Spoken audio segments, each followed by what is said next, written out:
کہ جب کبھی تم کسی مشکل میں گھرو، کوئی پریشانی لاحق ہو، کوئی راستہ نظر نہ آ رہا ہو، تو اس طرح مانگو جیسے اصحاب کہف، ربنا آتنا من لدنک رحمۃ وہیئ لنا من امرنا رشد، یہ مانگو تو ایسے ہماری قدرت کے معجزے تمہیں نظر آئیں گے اگر تم نے ڈھنگ سے مانگا، اگر تم نے اہتمام سے مانگا، سوچ سمجھ کر مانگا، تو پھر ایسے تمہیں ہماری قدرت کے اور رحمت کے ایسے معجزے نظر آئیں گے جو تمہیں عجیب لگیں گے، لیکن ہمارے لیے کوئی مشکل پہ یہ مانگو۔ اب آج کل لوگ کہتے ہیں کہ بھئی اس دور کے اندر دین کے اوپر مکمل عمل کرنا جو ہے بڑا مشکل ہو، ماحول خراب ہے، چاروں طرف فسق و فجور کی آگ بھڑکی ہوئی ہے، طوفان گرم ہے، جھوٹ کا، غیبت کا، بہتانوں کا، اور لوگوں کو ایذا پہنچانے کا، اور عریانی کا، فحاشی کا، بد نظری کا طوفان ہے۔ اب لوگ کہتے ہیں کہ بھئی ہم کیسے بچیں اس سے۔ بعض لوگ کہتے ہیں کہ اگر ہمیں صحابہ کرام کے زمانے میں پیدا کیا ہوتا تو ہم بھی اسی جیسے ہو جاتے، لیکن ہم تو اس 14ویں 15ویں صدی میں پیدا ہوئے ہیں اور ایسے ماحول میں پیدا ہوئے ہیں کہ جو ڈوبا ہوا ہے معصیتوں میں، گناہوں میں۔ آدمی باہر نکلے تو نگاہ کو پناہ نہیں ملتی، مجلس میں بیٹھے تو زبان کو پناہ نہیں ملتی، کان کو پناہ نہیں ملتی، کوئی نہ کوئی مسئلہ انسان کے ساتھ رہتا ہے۔ تو کہاں جائیں، کس طرح ہم اپنے آپ کو بچائیں؟ تو اللہ تعالیٰ نے بتا دیا کہ اس طرح بچاؤ کہ ہم سے مانگو، کیا مانگو؟ ربنا آتنا من لدنک رحمۃ وہیئ لنا من امرنا رشد، یہ مانگو یا اللہ چاروں طرف آگ بھڑکی ہوئی ہے معصیتوں کی، گناہوں کی،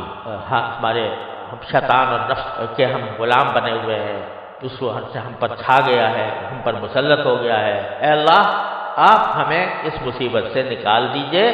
اور آتنا من لدنک رحمۃ وہیئ لنا من امرنا رشد۔ پھر دیکھو کیا ہو، ہمارے حضرت پالا فرمایا کرتے تھے کہ یوں سمجھو کہ حشر کا میدان اور اللہ تبارک و تعالیٰ کی بارگاہ میں کھڑے، اور وہاں اعمال بد کا بلندہ ہمارے سامنے کیا کچھ کیا۔ تو جب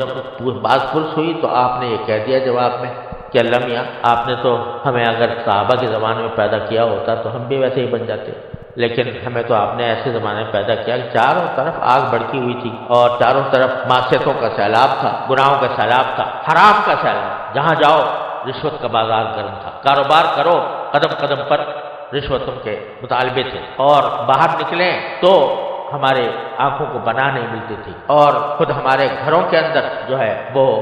عریانی اور فحاشی کا ایک بڑا سیلاب خود ہمارے ہاتھوں میں موجود تھا۔ تو ایسے میں ہم کیا کریں؟ آپ نے پیدا ہی ایسے وقت میں کیا؟ بظاہر تو تم نے جواب ایسا دے دیا کہ جو ہے اس کو سمجھنا چاہیے، لیکن اگر باری تعالیٰ اس کے جواب میں یہ پوچھ لے کہ ٹھیک ہے ہم نے پیدا کیا تھا تمہیں ایسے ماحول کے اندر، ظلمتوں کا ماحول تھا، معصیتوں کا ماحول تھا، لیکن کیا کبھی ہم سے مانگا تم نے؟ کیا تم نے کبھی ہم سے مانگا کہ یا اللہ یہ چاروں طرف یہ آگ بھڑکی ہوئی ہے، اس سے ہمیں نکال دیجیے؟ تم سے گناہ اگر چھوٹ نہیں رہا تھا تو ہم سے مانگتے نا کہ یا اللہ چھوٹ نہیں رہا، چھڑوا دیجیے، اور عزم کے ساتھ مانگتے کہ یہ چھڑوا دیجیے اور ہمیں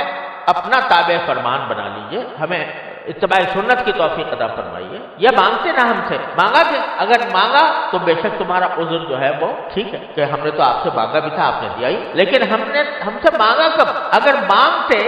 اور اگر ہم نہ بھی دیتے تو تمہارے لیے ایک عذر تھا، تمہیں پھر بھی ہم جنت میں داخل کریں، لیکن جب تم نے ہم سے مانگا ہی نہیں، جبکہ ہم بار بار کہہ رہے تھے کہ ان اللہ علی کل شیء قدیر، ان اللہ علی کل شیء قدیر، کوئی چیز ہم سے بعید نہیں تھی، کوئی چیز ہم سے عجیب نہیں تھی، اور پھر بھی تم نے ہم سے نہیں مانگا، تو بتاؤ اس کا کیا جواب ہے؟ تو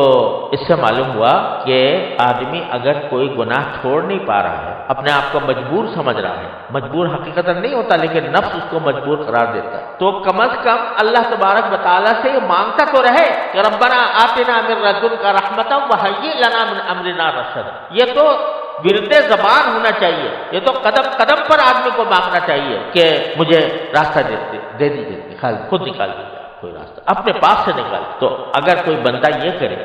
تو کم از کم وہ ایسا ہوگا کہ اس کو اپنے کیے پر ندامت بھی ہو رہی ہے، شرمندگی بھی ہو رہی ہے، چھوڑنا بھی چاہ رہا ہے، لیکن وہ مبتلا ہے، تو اللہ تبارک و تعالیٰ کی بارگاہ میں حاضر ہو کر کم از کم اپنا عذر تو پیش کر رہا ہے، اور اس کی برکت سے یقیناً اس میں کوئی شبے کی بات نہیں کہ یقیناً اس کو راستہ ملے گا۔ بعض اوقات کچھ دیر لگ جاتی ہے، 350 سال لگ گئے، 309 سال، لیکن بعض اوقات کچھ دیر لگ جاتی ہے، لیکن ملتا ضرور ہے اگر کوئی مانگنے والا ہے۔ تو یہ ایک عجیب درس ہے جو قرآن کریم اس میں دے رہا ہے کہ خدا کے بندو مجھ سے مانگا کرو. مانگنا بڑی عجیب. اور اللہ تعالیٰ نے یہ ایسا رکھا ہے، قرآن شریف اگر پڑھو تو یہ شرط ہے کہ بھئی وضو کے ساتھ ہاتھ لگاؤ، بغیر وضو کے قرآن شریف کو ہاتھ نہیں لگا سکتے. جنابت کی حالت میں پڑھ بھی نہیں سکتے. اگر حالت جنابت ہے یا عورتیں اپنی خاص حیض کی حالت میں ہیں تو تلاوت نہیں کر سکتی قرآن کریم. لیکن دعا ایسی چیز ہے، اس کے لیے کوئی شرط نہیں، نہ وضو شرط، نہ طہارت صغرا شرط، نہ طہارت کبرا شرط، نہ کوئی ایسی بات کہ جو آدمی کے بیلا کچالا بیٹھا ہے اور کپڑے بھی اتارے ہوئے ہیں، یعنی اوپر کے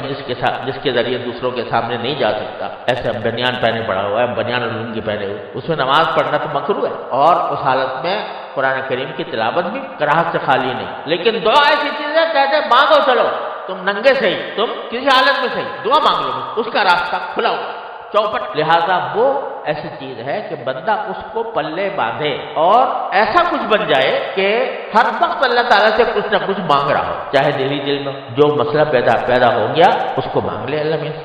چھوٹا ہو گیا بڑا ہو. حدیث میں رسول کریم صلی اللہ علیہ وسلم نے ارشاد فرمایا کہ اگر تمہارے جوتے کا تسمہ بھی ٹوٹ جائے تو اللہ سے مانگو. یہ کیا بات ہوئی؟ تسمہ ٹوٹ گیا تو موچی کے پاس جائیں، اسے ٹھیک کرائیں. کہتے وہاں بعد میں جانا، پہلے اللہ سے مانگ لینا، اللہ سے مانگ لینا. یہ اللہ کے ساتھ تعلق پیدا کرنے کا، اس کو مضبوط کرنے کا اس سے زیادہ قریب کا راستہ کوئی اور نہیں جتنا اس سے مانگ. حضرت ثانی رحمۃ اللہ علیہ فرماتے ہیں کہ کم از کم ایسے تو ہو جاؤ کہ جیسے ایک بچہ ہوتا ہے، وہ اس کے لیے جو کچھ ہے کائنات اس کی ماں ہے، تو جہاں کوئی مسئلہ پیش آیا فوراً امی کو پکارے گا. کوئی باہر کھیل رہا ہے اور کسی بچے نے ستا دیا تو وہیں سے وہاں امی کر کے پکارے گا، حالانکہ پتا ہے کہ وہاں امی ہے نہیں بیچاری، وہ گھر میں کہیں مصروف ہے، لیکن پکارے گا امی. تو حضرت فرماتے ہیں کم از کم ایسے تو بن جاؤ جیسے ایک بچہ اپنے ماں کے ساتھ تعلق رکھتا ہے کہ جو کوئی مسئلہ پیش آئے چھوٹا ہو یا بڑا ہو وہ اس سے اللہ تعالیٰ سے مانگنے کی عادت ڈال، کہ ہر وقت کچھ نہ کچھ اللہ تعالیٰ سے مانگ رہے. اور خاص طور پر بہت سے کام ایسے ہوتے ہیں گناہ کے کہ اچھا خاصا نمازی آدمی ہے، روزے دار ہے، متشرع ہے اور نماز باجماعت کا پابند ہے، سبھی کچھ ہے، لیکن کسی ایک خفیہ گناہ میں اس طرح مبتلا ہے کہ اس سے راہی نہیں ہو رہی. جانتا ہے کہ گناہ کر رہا ہے اور پھر بھی وہ گناہ میں مبتلا ہے، چھوٹتا نہیں. کیا کرے؟ کم سے کم اتنا تو کرے کہ یہ مانگے ربنا آتنا من لدنک رحمۃ وہیئ لنا من امرنا رشدا. یا اللہ مجھ سے چھڑوا دے. اللہ میں ہمارے حضرت فرمایا کرتے ہیں اللہ میں سے اس طرح باتیں کیا کرو کہ اللہ یا تو چھڑوا دیجئے ورنہ میری پکڑ نہیں، میں نے آپ کے حوالے کر دیا اپنے آپ، یا چھڑوا دیجئے یا میری پکڑ نہیں. تو یہ جب بندہ اتنا ربط پیدا کر لیتا ہے تو جب باری تعالیٰ یہ دیکھتے ہیں کہ یہ بندہ بیچارہ تھا تو یعنی اپنی حد تک کوشش کر رہا تھا لیکن نفس اس کے اوپر غالب آ گیا تھا، شیطان اس پر غالب آ گیا تھا، اس نے جو ہے اس کو مجبور کر رکھا تھا، لیکن ساتھ ہی ہمارے سے لگاؤ ضرور تھا، ہم سے تعلق تھا، ہم سے مانگتا تھا، تو اس کو معلوم نہیں پڑتا.